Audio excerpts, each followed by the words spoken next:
মধ্যপ্রাচ্যের চলমান ইরান যুক্তরাষ্ট্র যুদ্ধ এবার এক জটিল ভূরাজনৈতিক রূপ নিয়েছে।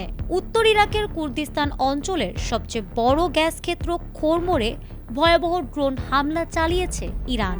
প্রতিবেশী মুসলিম রাষ্ট্র হওয়া সত্ত্বেও সৌদি আরব, কুয়েত কিংবা খোদ ইরাক সরকার এই লড়াইয়ে ইরানকে কোনো সমর্থন বা সহযোগিতা দেয়নি।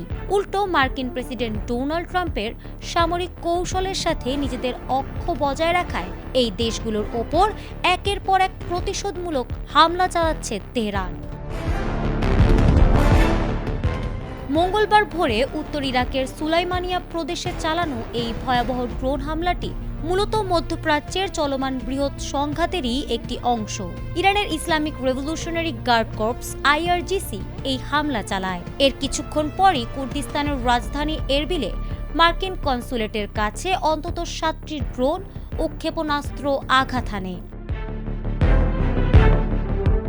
বিশ্লেষকরা বলছেন, মার্কিন প্রেসিডেন্ট ডোনাল্ড ট্রাম্পের কঠোর নিষেধাজ্ঞা ও সামরিক পদক্ষেপের বিরুদ্ধে এটি ইরানের এক ধরনের সরাসরি প্রতিরোধ ও শক্তির মহড়া। ট্রাম্প প্রশাসন যখন কূটনৈতিক আলোচনার পাশাপাশি ইরানকে কোণঠাসা করার নীতি বজায় রেখেছে, তখন ইরানও মার্কিন মিত্রদের জ্বালানি খাতের ওপর আঘাত এনে পাল্টা জবাব দিচ্ছে।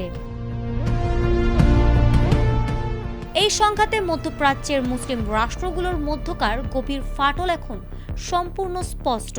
সৌদি আরব ও সংযুক্ত আরব আমিরাতের মতো প্রভাবশালী দেশগুলো ইরানকে দমনে ওয়াশিংটনকে আনুষ্ঠানিকভাবে চাপ দিয়ে আসছে। অন্যদিকে কুয়েতের মতো রাষ্ট্রগুলো মার্কিনীদের নিজেদের সুরক্ষার গ্যারান্টি মনে করায় সাম্প্রতিক সময়ে তাদের তেল ক্ষেত্রেও ইরানি ড্রোন আঘাত এনেছে।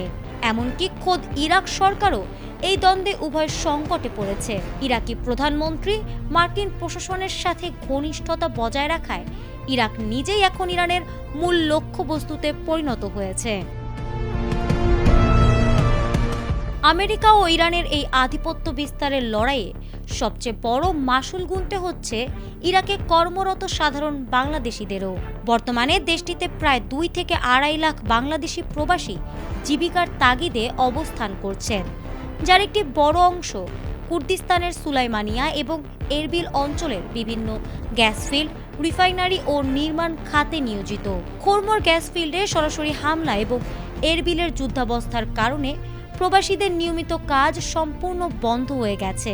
একদিকে জীবনের নিরাপত্তাহীনতা, অন্যদিকে মুসলিম দেশগুলোর এই রাজনৈতিক বৈরিতায় কর্মসংস্থান হারানোর আশঙ্কায় প্রবাসীরা এখন চরম অর্থনৈতিক ও মানসিক বিপাকের মুখে পড়েছেন। ফারহানা হক, ATN বাংলা।